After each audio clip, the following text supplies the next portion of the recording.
warahmatullahi wabarakatuh. Oke, balik lagi dengan saya sebagai host di konten hari ini. Kebetulan kita kedatangan oleh salah satu dosen yang keren banget nih di Ikom Fisip UGJ, Bapak Jalil.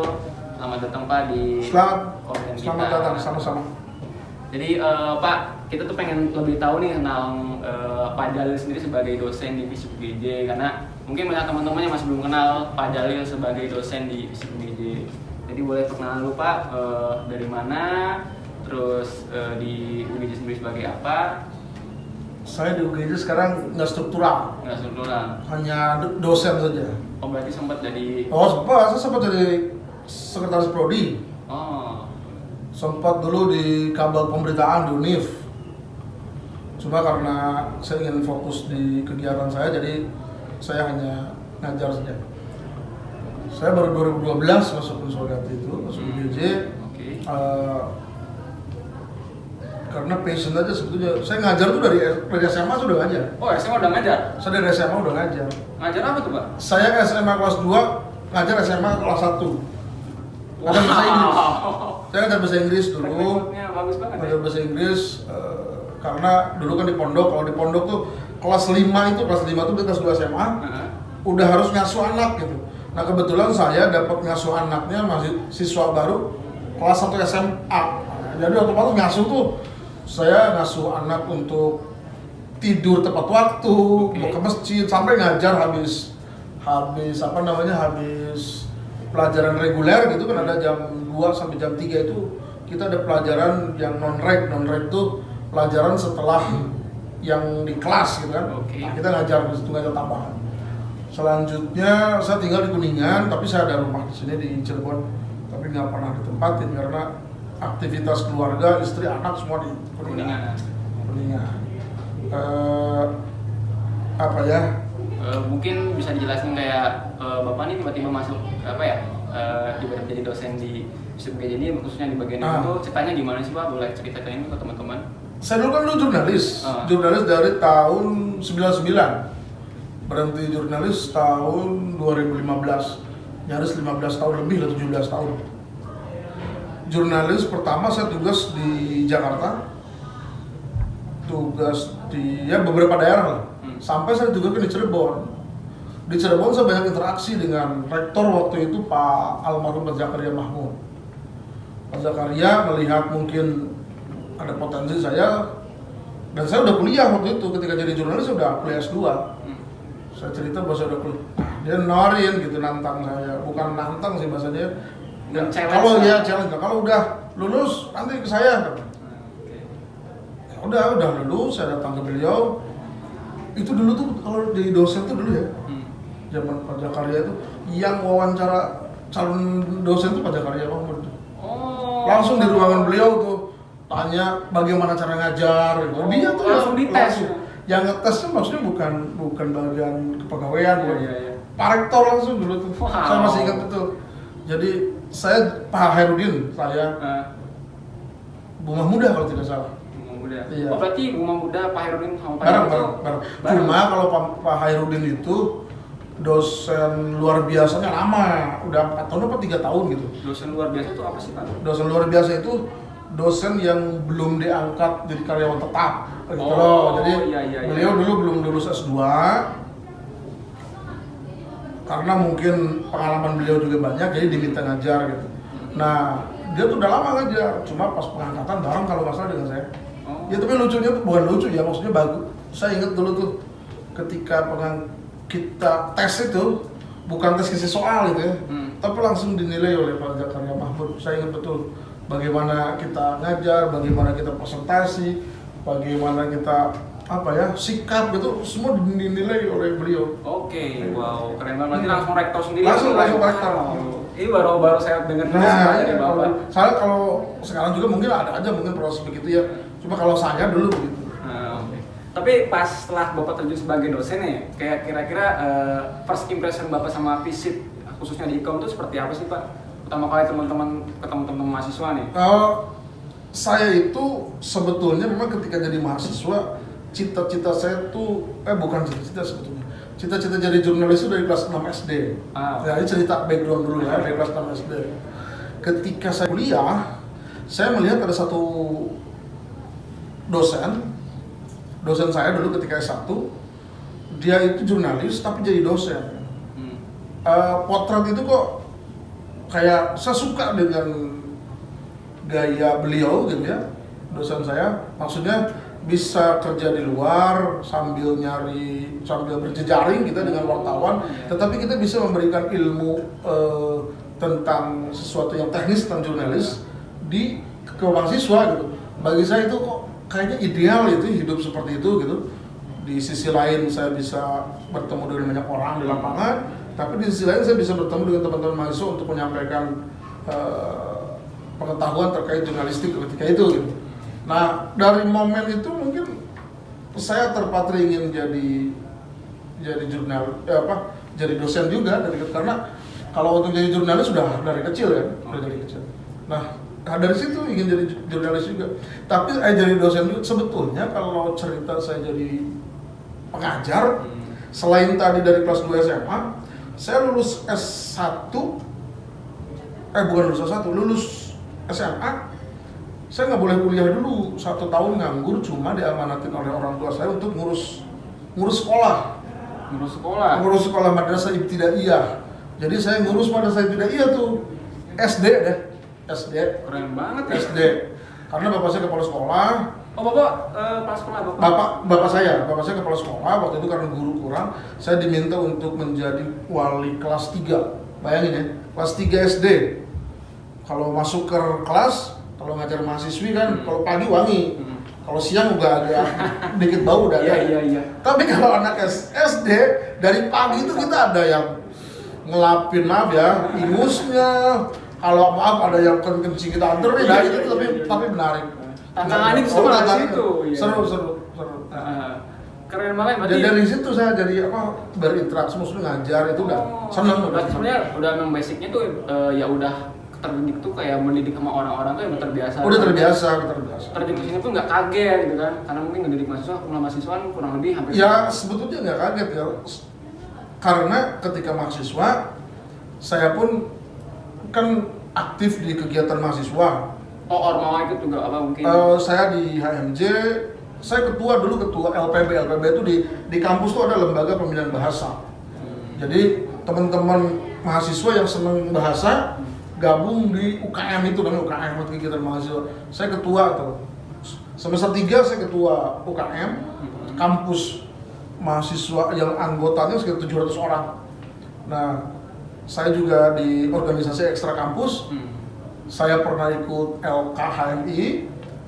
Saya tapi lamanya saya besarnya di IMM, Ikatan Mahasiswa Muhammadiyah. Iya. LK itu tahun semester 3 LK. Wow. Cuma saya hanya ikut LK. Cuma kalau di HMI kan selama dia lulus LK otomatis dianggap sebagai anggota HMI. Nah, saya hanya ikut diskusi-diskusinya dengan bagus, luar biasa teman-teman HMI. Saya tidak ikut sampai ke pengurusan, ke cabang gitu, enggak. Saya aktif sampai ke pengurusan itunya, ke cabang, sampai ke DPP di IMM. Ikatan Mahasiswa Muhammadiyah. Iya.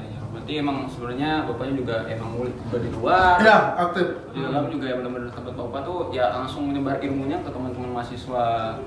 Iya, jadi sejak mahasiswa saya tuh sudah punya bukan hanya kajian di LPB, tapi kita juga sering menggelar kajian-kajian tuh. Ini saya juga sering kayaknya ngomong di kelas ya.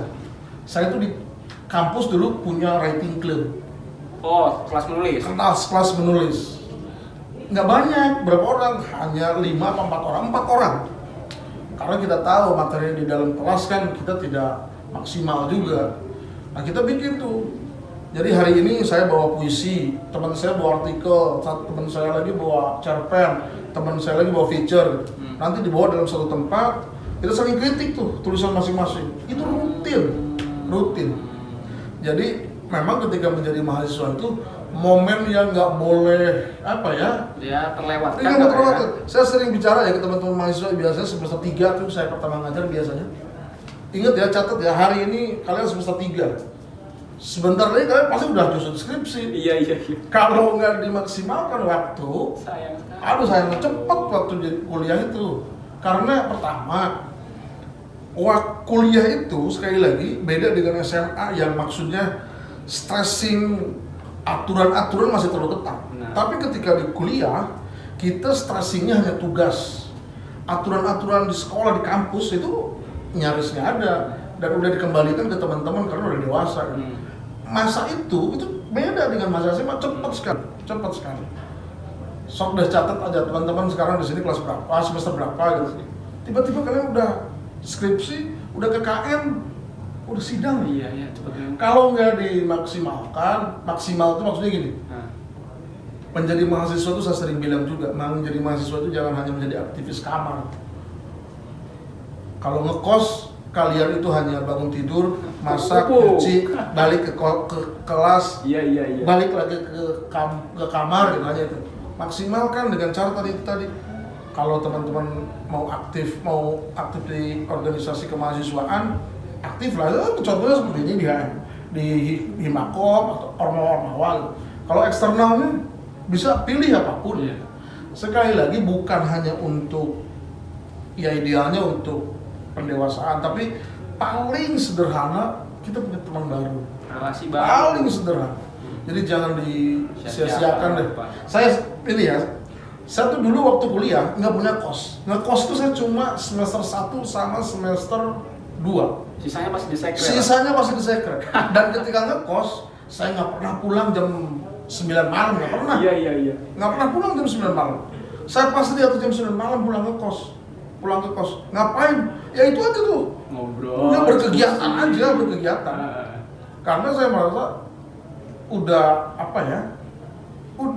udah merasa bahwa saya yakin kampus ini nggak bakal lama gitu. Nggak bakal lama. Dan ketika menjadi mahasiswa tuh cari teman-teman yang satu frekuensi, cari itu. Iya benar. Satu frekuensi, satu visi, satu keinginan. Cari teman-teman yang memang soulmate, yang kita memang saling mendukung. Benar. Jangan ketika menjadi mahasiswa, ya itu tadi kegiatannya rutinitas yang kuliah. Aduh. Nggak bakalan dapat apa-apa, saya yakin. Sayang. Karena mungkin bapaknya juga merasakan aktivitas dulu di kampus seperti apa, jadi hanya mau bisa teman-teman tuh kayak ayo udah aktif, yang entah mungkin di Ormawa, teman-teman TSM, sudah klub, yang penting teman-teman tuh aktif dan dia nggak cuma kuliah pulang doang. Ya, teman-teman gitu ya. IPK yang tinggi itu hanya mengantarkan teman-teman ke gerbang wawancara. Tapi IPK tinggi plus pendewasaan kepemimpinan dan pendewasaan hidup itu bukan hanya mengantarkan ke gerbang wawancara kerja, tapi juga ke kehidupan nyata. Teman-teman udah ready to use gitu loh, siap dengan kondisi apapun. Sekarang kan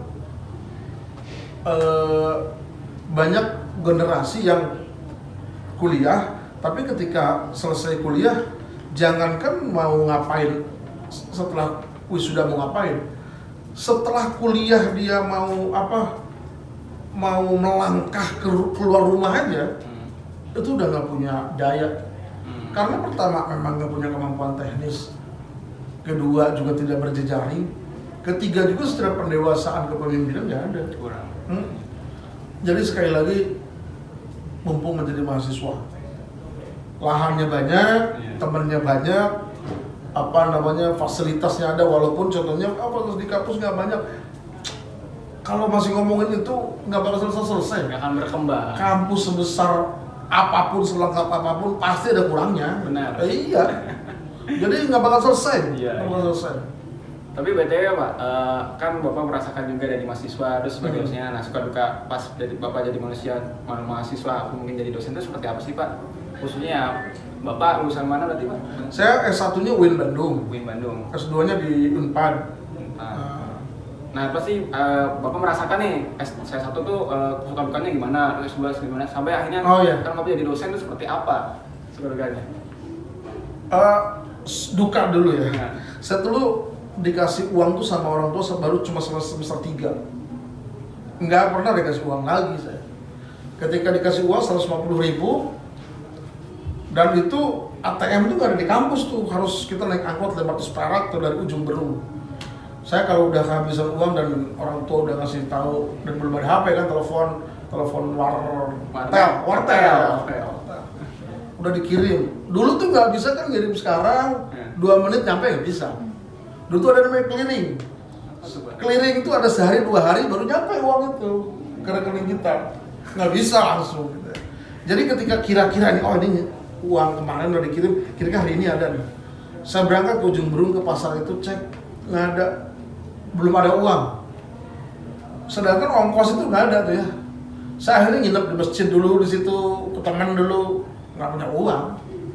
Jadi, tapi sekali lagi cerita itu sekarang tuh menjadi cerita yang layak disampaikan gitu, karena perjuangan. untuk apa yang kita achieve itu nggak mudah gitu ya. Belum lagi saya mengandalkan uang itu kan, hidup di Bandung itu ketika itu hanya dari menulis, ngirim tulisan ke media ini. Satu tulisan ada yang dihargai 70.000. Saya dulu semester 3 udah dimuat di PR 250.000. Wah, 2 bulan cukup tuh duit ya untuk makan doang ya. Cukup satu tulisan itu. Tapi kebanyakan di PR kan jarang ya tulisan di PR. Tapi ya hidup saya dari situ, dari tulisan, nulis. Iya. Berarti Bapak maksudnya dari S1 kan pas sarjana itu ya nulis nyari uang sendiri. Oh, udah nyari uang sendiri. Saya jualan parfum pernah. Semester 1. Jualan parfum itu? Parfum ke kelas. Dulu ada MLM ya? Oh iya, MLM. Saya lupa MLM-nya apa. Makanya saya kalau suruh ke Bandung hafal, karena dulu dari kampus itu ke toko itu saya kan naik angkot, beberapa kali naik angkot gitu ya. Naik angkot. Saya jualan satu semester ada nggak jualan. Semester 6 sama semester 7 saya juga pernah aktif di Darut Tauhid dulu. Jadi fasilitator tuh. Fasilitator apa? Kan dulu ada namanya santri siap guna. Di Darut Tauhid tuh di Agim. Kita jadi fasilitatornya, yang ngumpulnya diskusi gitu. Selain dari saya juga pernah ngaji anak-anak, kursus bahasa Inggris. Itu waktu mahasiswa. Keren. Iya, saya nggak sebetulnya orang tua saya mah bisa aja ngasih uang walaupun nggak banyak gitu. Cuma waktu itu saya nggak mau, udahlah. Saya sampai semester 3. Beli buku dari itu kegiatan itu saya. Pernah juga saya mungkin ada 1 minggu apa 2 minggu ya, jualan koran deh kalau nggak salah. Jualan koran. Dulu kan koran ya, loper. Iya, masih musim lah koran di sana. Nyewain CD pernah. Nyewain CD. Dulu kan CD. Iya benar. CD itu ya, CD. Ya gimana aja lah biar survive gitu. Pernah nggak Pak? Nggak punya uang sama sekali untuk makan. Oh, bukan sekali 2 kali. Nggak makan pun pernah itu. Kalau nggak pernah. Pasti makan. Alhamdulillah. Kalau nggak makan nggak pernah. Cuma maksudnya makan yang hanya pakai gorengan doang, campur kecap gitu sama teman-teman satu sekre, itu sudah bukan bercerita baru gitu, sering gitu.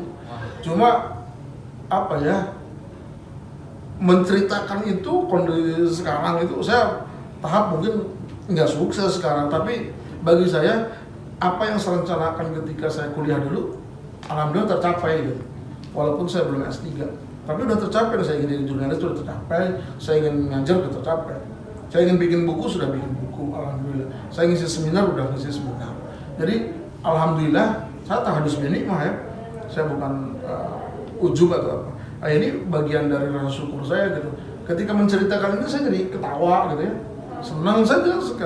Tapi proses itu memang harus dilalui. Walaupun berat. Harus dilalui. Ya dulu mungkin berat, tapi ketika sekarang saya ngeliatnya, oh itu menyenangkan ya. Benar, itu menyenangkan. Bahkan jadi cerita buat teman-teman. Jadi kalau sekarang teman-teman ada yang difasilitasi oleh orang tua, bersyukurlah ya. Bersyukur. Tetapi tentu fasilitas dari orang tua itu hanya jadi buffer tuh. Jadi buffer tuh maksudnya jadi stimulus gitu untuk teman-teman melakukan pengayaan pengetahuan, pendidikan. Nih kalau contohnya dana dari orang tua banyak, ikuti seminar-seminar yang banyak, ikuti diskusi-diskusi yang banyak, ikuti pelatihan-pelatihan yang banyak, cari kawan sebanyak-banyaknya. Oh itu harus begitu. Jadi kalau nggak begitu teman-teman nggak bakalan enrich self-nya nggak ada. Bahkan Sorry ya, saya potong sebentar. Kalau teman-teman hanya mengandalkan di dalam kelas, maaf ya, 50% itu mungkin nggak dapat tuh kalau ini penuh nih. Di dalam kelas apakah teman-teman dahaganya terpenuhi sampai segini? Saya kan enggak. Untuk sampai biar dahaga terpenuhi apa? Ya it's use. Berarti Itu bagian tergantung target teman-teman, entah mungkin segini, iya. Selama mungkin teman-teman untuk di kelas ya Jangan luber tapi gila nanti. Iya sih. Jangan luber. Berlebihan juga nggak baik ya Pak. Tapi ya itu tadi lah, maksudnya nggak ada alasan saya nggak punya duit, malu belum bayaran, apalagi ya. Selama ada keinginan lah Pak ya. Intinya ada keinginan, tapi ya nggak hanya keinginan, tapi katanya berusaha bergerak. Gitu. Nah, sebagai dosen mungkin suka dukanya divisi ikom ini seperti apa Pak? Ini udah banyak rasanya. Ya, saya sih yang paling senangnya ini ketemu teman-teman mahasiswa justru ya. Ketemu teman-teman mahasiswa bisa memberikan apa yang saya bisa. Sekali lagi walaupun bisa jadi apa yang saya ketahui tidak langsung menjadi pencerahan baru gitu bisa jadi. Tetapi bagi saya ketika teman-teman berinteraksi dengan saya berinteraksi dengan teman-teman, dan di situ saya senang gitu. Saya senang saja ketika melihat teman-teman mahasiswa rajin membaca, terus mengerjakan tugas semangat dan orsinil ketika saya baca gitu. Saya ada kesenangan, serius. Tetapi terbalik ketika saya mendapatkan tugas dari teman-teman mahasiswa. Ini bahasanya ini bukan bahasa dia. Kan saya itu dosen tahu nih karakter mahasiswa satu-satu kan tahu. Jadi nggak mungkin dia bisa punya bahasa narasi seperti itu. Nah itu saya apa ya? Tidak orsinil lah Pak. Kurang suka gitu kepada mahasiswa itu kan ikhtiarnya nggak dilebihkan tuh yang begitu. Progresnya nggak terasa lah ya. Progresnya nggak ada gitu, cepat-cepat aja nggak bisa. Jangan begitu. Nah, jadi sekali lagi mumpung menjadi mahasiswa jangan malas karena ya progresnya di situ nanti berkembang ya. Yasud. Siapa yang menanam dia panen. Itu saya minum dulu ya. Iya. Apa yang motivasi yang paling ngena lah kasarnya di Iya. keadaan sekarang mungkin teman-teman sekarang teknologi bisa dihitung lah Pak. Yang sekarang maju kayak yang dulu nggak ada sekarang nggak ada, bahkan lebih kayak cepat. Iya. Yang Bapak bilang bahkan transport tuh butuh 2 hari, sekarang paling 1 menit 2 menit udah nyampe. Bahkan sedetik Pak. Langsung nyampe. Nah itu makanya kita pun yang merasakan akhirnya tuh ya ditiduri kasarnya Pak ya, terlena sama Iya benar. Kadang itu yang sulit buat apa ya, maksudnya tuh bangkit ke arah kayak susah banget. Nah, mungkin pesan-pesan Bapak ya buat teman-teman mahasiswa itu seperti apa nih Pak, dia karena keadaan sekarang yang udah teknologi semakin menggila mungkin Pak. Ya sebetulnya teknologi ini sebetulnya hanya menjadi alat saja. Karena teknologi itu juga tidak akan bermanfaat kalau kitanya nggak smart gitu kan. Teknologi bisa menjadi bumerang, bisa menjadi alat yang baik. Menjadi bumerang kalau kita memanfaatkannya dengan cara yang tidak baik.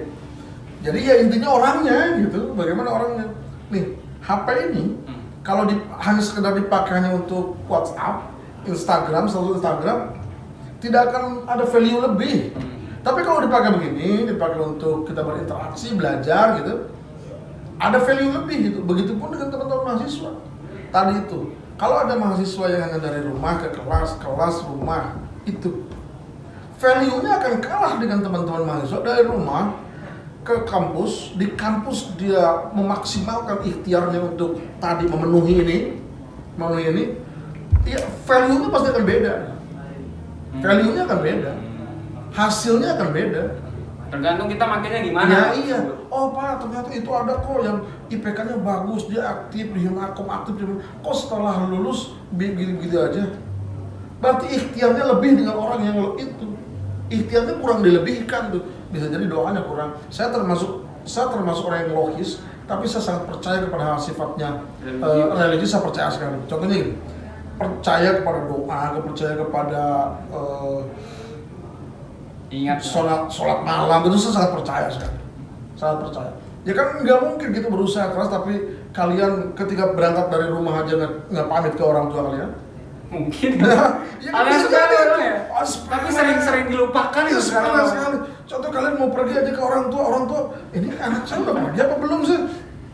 Iya nggak Itu dilupakan. jangan dilupakan gitu. Izin ke orang Iya, iya. tua. Minta apa- doa. Aduh. Jangan sepele tuh yang begitu tuh. Mentang-mentang kalian udah nganggap gede gitu ya. Enggak gitu. Padahal itu nilai yang Iya, enak. enggak gitu. Silahkan deh, cek deh ya. Silahkan teman-teman tanya deh.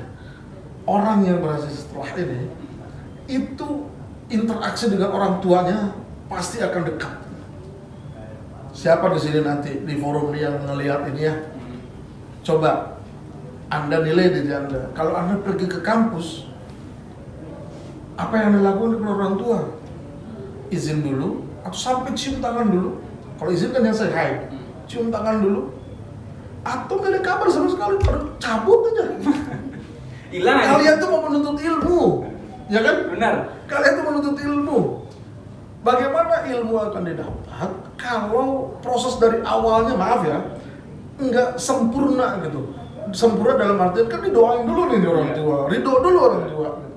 Itu jangan lupa ya gitu. Sekarang ini nih yuk, mahasiswa ya, bukan hanya mahasiswa sih ya, usia-usia yang harusnya sangat maksimal ya mahasiswa deh saya sebutin, nggak usah jauh-jauh masuk UGJ lah gitu mungkin. Saya kok menduga hal seperti itu udah menjadi bukan tabu, tapi kok nggak diperhatiin ya begitu gitu. Silakan aja kalian, kita semua bercermin deh, ya bercermin deh gitu, bercermin. Ya akan lebih baik kalau kalian ketika sama ibu bukannya cium tangan gitu ya, ada narasi, bu doain ya. Jangan anggap itu sesuatu yang nggak penting gitu. Iya. Padahal itu bisa jadi sesuatu yang besar kan. Coba deh yang sekarang nggak pernah melakukan begitu, lakukan itu sebulan aja dulu, cek apa yang akan terjadi sama kalian. Iya. Saya sih percaya. Bener-bener, saya pernah dengar Pak pepatah yang bilang gitu. Iya. Orang-orang kesana tuh tersungkur tuh bukan gara-gara batu yang besar, tapi karena kerikil. Kerikil. Itu. Padahal hal yang sebenarnya cuma orang-orang tuh ya lupa. Gini kan, maksudnya gini, Pak, kok saya kan IPK saya tinggi nih, saya udah aktif di organisasi manapun, teman-teman saya banyak. Kok saya begini sih? Dia lupa, nggak pernah ridho orang tua, nggak pernah dapat dia, nggak pernah izin juga gitu loh. Jangan lupakan hal begitu ke bapak gitu. Orang tua kalian kan bekerja keras untuk kalian. Cobalah tegur ketika kalian akan berangkat. Iya, kenapa sih yang begitu? Jangan dianggap itu nggak ada pengaruhnya. Padahal hal yang sepele ya. Ini dalam ilmu filsafat itu ada namanya kekuatan-kekuatan transenden. Transendental itu adalah kekuatan-kekuatan yang tidak terlihat oleh kita. Salah satunya itu. Kokan doa. Doa siapa yang paling mujarab? Banyak hadis, banyak ayat kalau kita percaya ya. Saya sih nggak meminta kalian untuk percaya, silakan saja. Tapi saya percaya. Kan banyak hadis-hadis, nas hadis Al-Quran gitu ya, yang mengatakan bahwa terbaik itu ya karomah itu ya di ibu, di orang tua. Kok kalian mau ibadah lupa sama orang tua? Aneh kan itu. Berarti kan ada yang kurang. Benar. Iya, Coba saya ingin nantang dari teman-teman semua. Lakukan itu 1 bulan saja. Apa yang akan terjadi cuy? Anda. Pak, BTW nih Pak, ngomong soal jurnalis kan Bapak nih track record dalam jurnalistik udah lumayan panjang nih. Nah Bapak bisa ceritain dong gimana awal mulanya tiba-tiba tuh, berarti Bapak tuh sempat di Metro ya kalau saya pernah dengar ya? Saya di Metro dari 2004. 2004. Itu sampai 2015. bisa jelasin nggak Pak? Kayak pertama tuh masuk Metro seperti apa, terus pas jadi wartawan senior katanya itu seperti apa juga kalau kesannya atau mungkin suka dukanya. Iya. Tantangannya juga di mana? Mungkin teman-teman pengen tahu juga nih Pak. Saya menjadi wartawan itu ketika saya semester 5. Semester 5. Wah, itu mahasiswa tuh langsung. Udah jadi wartawan. Diminta oleh dulu Radar Bogor. Saya kan orang Bogor ya, asli orang Bogor. Saya diminta oleh Radar Bogor untuk menjadi kontributor di Bandung. Jadi ada berita-berita di Bandung dikirim ke Bogor. Nah, setelah itu kan ada semester 7 kita magang. Saya magang nggak mau yang biasa gitu. Saya pengen yang serius. Ketika saya datang ke Radar Bogor dan saya minta agar di liputan gitu. Mungkin teman-teman Radar Bogor melihat saya serius ketika itu. Saya lulus pas wisuda, saya langsung diminta untuk ke Bogor untuk gabung di Bogor. Padahal saya Bandung ketika lulus pun saya ada beberapa kegiatan di organisasi di Muhammadiyah, di mana banyak ada kegiatan. Saya akhirnya pulang ke Bogor. Belum 1 bulan, Radar Bogor tuh ngirim saya ke Bandung karena mau bikin Radar Bogor mau bikin Radar Bandung. Saya tim awal yang bikin Radar Bandung. Radar Bandung 1 tahun, saya bikin koran sendiri di Bogor. Metro Bogor. Bikin koran sendiri, kita punya ada funding, ada pengusaha yang mau bikin koran gitu. Akhirnya kita berani bikin koran, nyari liputan. Nah saya belajar banyak tuh di Metro Bogor sebetulnya. Ya walaupun di Radar saya banyak belajar ya. Tapi di Metro Bogor tuh saya bukan hanya liputan. Saya ngedit, saya nge-layout, saya pergi ke percetakan, saya nyebarin, saya jualan koran. Bener itu. Semuanya Bapak yang ngakuin. Ya sama teman-teman gitu, sama teman-teman. Tidur di tumpuan koran. Pernah saya tidur di tumpukan koran. Ketika di Metro Bogor, kita bangun dari awal. Koran itu tumbuh 1 tahun 3 bulan. Saya resign karena sudah nggak sesuai dengan visi saya. Saya gabung di Metro TV. Waktu itu di Metro TV butuh orang di Bogor. Saya mengajukan dia, alhamdulillah diterima. Di Bogor ada sekitar 3 bulan atau 2 bulan. Saya dipindah ke Sukabumi. Udah di Sukabumi, saya pernah dikirim ke Aceh pas tsunami Aceh. Terus saya pernah ke Jepang. Jepang ada berapa kali ya? 2 kali. Itu liputan bonus karena waktu di Cirebon, saya wartawan pertama yang bisa mengidentifikasi bom Cirebon. Bom Cirebon? Dulu kan di Cirebon ada bom. Oh ya, yang di Polres. Di Polres. Polisi, Intel semua belum ada yang tahu pelakunya dia. Saya tuh udah tahu. Udah tahu? Saya udah tahu. Itu gimana Pak proses penyidikan? Gimana? Itu jadi gini sih. Nah ini dibutuhkan ya. Wartawan tuh bukan hanya gigi, bukan hanya kuat fisik, tapi ya itu tuh harus cerdas itu ya. Intelek lah. Ya. Jadi saya tuh punya video pelaku bom itu 2 bulan sebelumnya. Ketika dia melakukan aksi demonstrasi di Manislor di Kuningan, ketika dia menggelar aksi unjuk rasa di pengadilan Sumber, saya punya filenya. Rekaman? Rekamannya. Punya file. Enggak, saya ngambil gambarnya, saya ngambil gambar. Bukan rekaman punya orang lain, gambar saya. Gitu. Tetapi sama saya nggak dibuang itu. Saya kumpulkan file-file penting itu. Bom Cirebon meledak. Saya dapat ingat ya, waktu bom meledak di Cirebon, saya lagi bimbingan tesis di Bandung. Saya lagi nggak di Cirebon, saya lagi bimbingan tesis. Mungkin karena bimbingan tesis udah nggak fokus, saya izin ke dosen pulang ke sini karena ada bom. Sepanjang jalan ada mungkin lebih dari 50 kali kantor nelfon ke saya perkembangan terakhir. Dulu naik bis, nyampe sini saya dapat kiriman foto pelaku bom.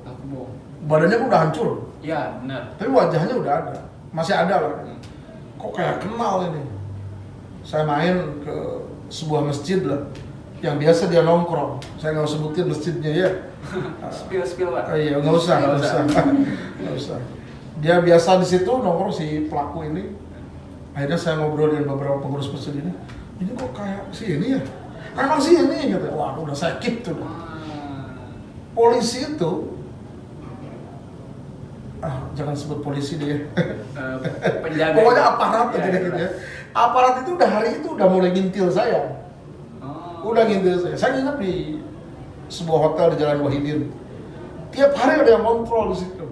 Saya 2 minggu lah nginep di situ, sama tim dari Jakarta. Akhirnya sudah sangat firm bahwa pelaku ini dia. Akhirnya saya tunjukin ke produser saya yang datang. Nih pelakunya. Yakin nggak Lil? Kalau nggak yakin, namamu jelek. Kalau yakin, kita akan jadi rujukan TV pertama nih yang bisa mengidentifikasi. 100% firm, saya bilang yakin. Saya kirim gambarnya. Breaking news Jakarta. Gambar itu bahwa Metro TV bisa mengidentifikasi pelaku bom Cirebon ini si Anu. Waduh. Abis itu, waduh, heboh gitu, rame. Orang maaf ya, Intel Bin telepon saya, terus lagi siapa yang pemburu teroris apa? Densus 88. Oh, Densus 88. Karena juga dia belum bisa mengidentifikasi. Pokoknya hari itu luar biasa lah. Saya juga banyak dapat ucapan selamat dari kantor, dari bos-bos. Wow. Ya intinya sekali lagi, ya tentu itu pun kerja tim, bukan saya ya, kerja tim. Ada juga yang membantu fixer saya di sini ada. Fixer itu apa ya? Saya wartawan. Orang yang menjadi kepercayaan saya nih, yang kesini itu fixer. Kasarnya tangan kanan. Fixer itu. Sini Ya, ada itu fixer saya juga ada, dia punya banyak peran di situ. Sehingga kita dapat apresiasi luar biasa. TV lain semua ketinggalan tuh, TV lain. Kan kalau di TV itu, siapa yang pertama punya sesuatu yang baru dan eksklusif, oh dia juaranya udah dah gitu ya. Akhirnya kita leading soal pemberitaan ini. Dan 2 hari kemudian ada dari Jakarta, bos dari Jakarta ngasih bonus lumayan besar rupiahnya, cukup buat DP rumah. Untuk itulah ya. Setelah 2 bulan saya ditelepon ada bonus lain untuk, ya ngomongnya sih untuk tugas liputan. Itu Pak kasih lihat rendam, ini sih suruh main semua gitu ya, ke tempat wisata semua tuh 2 minggu di Jepang. Jadi itu bagi saya itu apresiasi, tetapi itu tadi poinnya, menjadi jurnalis itu bukan pekerjaan, bukan hanya pekerjaan kaki, tapi juga pekerjaan otak. Kalau Sindunata bilang, wartawan senior Kompas bilang, jurnalis itu pekerjaan kaki, saya sepakat. Tapi saya nambahin juga pekerjaan otak. Karena dia harus. Oh iya. Di situ kita berpikir terstruktur, kita di situ berpikir mana yang harus kita simpan, mana yang harus kita publikasikan. Di situ pokoknya jurnalis itu harus pintar, Pintar bukan hanya ketika merangkai kata, tapi juga pintar wawancara, pintar merangkum menjaga narasumber. Memang pekerjaan jurnalis itu pekerjaan mengasihkan, tetapi melenakan tuh nggak ada. Melenakan tuh ya bikin kita terlena, karena kita tiap hari ketemu dengan orang baru, ketemu dengan kejadian baru, nggak kerasa 17 tahun saya terkecil dalam situ. Berarti Bapak menikmatinya dong? Saya sangat menikmati. Cuma jujur saja, akhir-akhir 2015 orientasi saya terhadap dunia jurnalistik berubah setelah ramai citizen journalism. Citizen jurnalis, terus ramainya video-video yang banyak bertebaran, itu saya udah mulai kayaknya jurnalis itu mulai tergantikan gitu ya.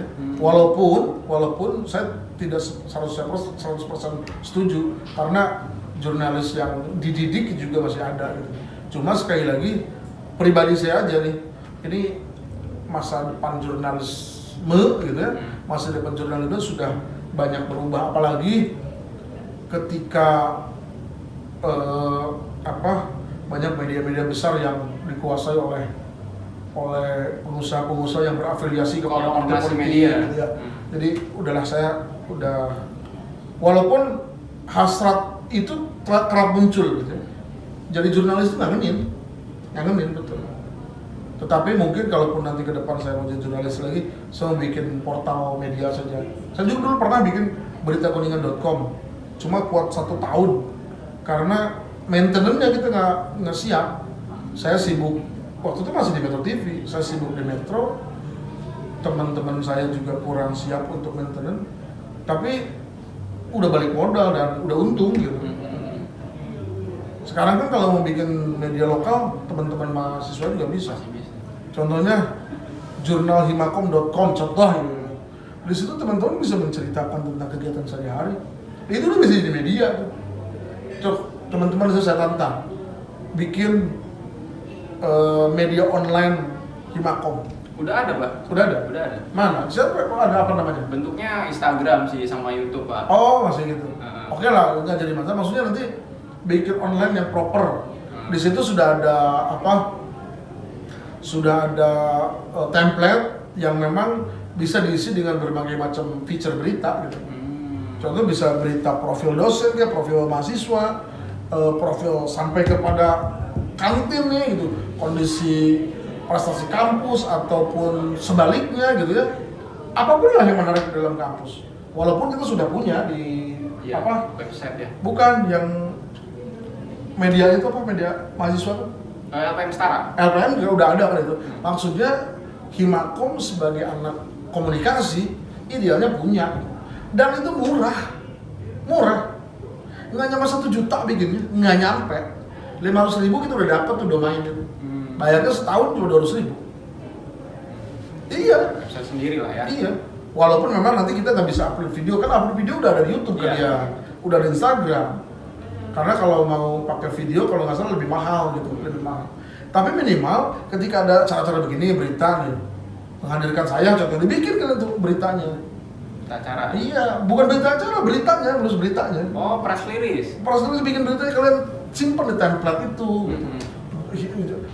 Jurnal himakom.com gitu, apapun lah namanya ya, apapun namanya. Nggak usah banyak-banyak, yang penting tiap hari ada updating. Bisa artikel atau kolom, nah, kolom itu kan bukan berita. Itu bisa macam-macam. Kalian contohnya mahasiswa, siapa yang mau nulis tentang Omnibus Law? Nih, dari kamu Omnibus Law nulis. Belajar aja. Terus saya ada tulisannya tentang feature kebudayaan Cirebon, tentang kondisi Gua Sunyaragi, tempelin. Cukup di situ nanti 3 hari ganti. Kan saya kan bisa tuh. Bisa banget.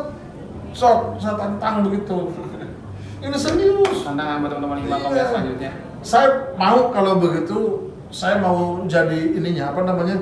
Jadi mentor kalian saya mau. Boleh itu, Pak. Sangat serius.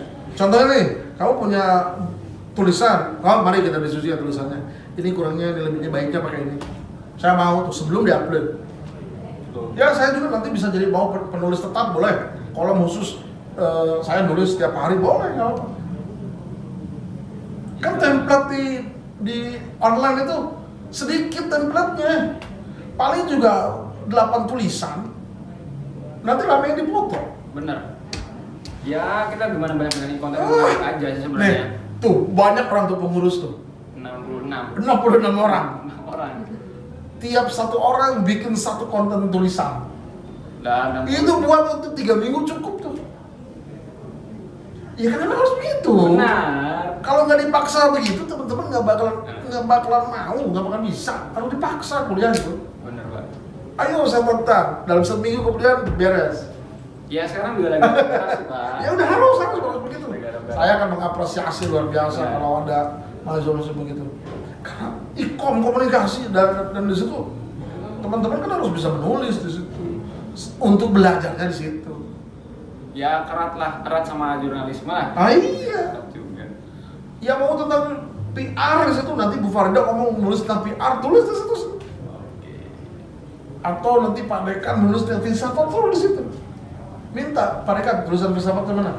Kita publikasikan. Ya mungkin buat teman-teman mahasiswa ya, buat yang lain nanti siapa tahu punya konten yang menarik bisa dapat komen bentuknya tulisan. Iya tulisan. Dan mungkin ini pertanyaan terakhir sih Pak, buat teman-teman mungkin penasaran juga sama Pak Jalil. Pak Jalil pesan-pesan buat teman-teman mahasiswa yang sekarang ini seperti apa sih? Karena kita pun mungkin butuh motivasi dari apa ya, mantan mahasiswa juga lah. Iya saya mantan mahasiswa. Teman-teman.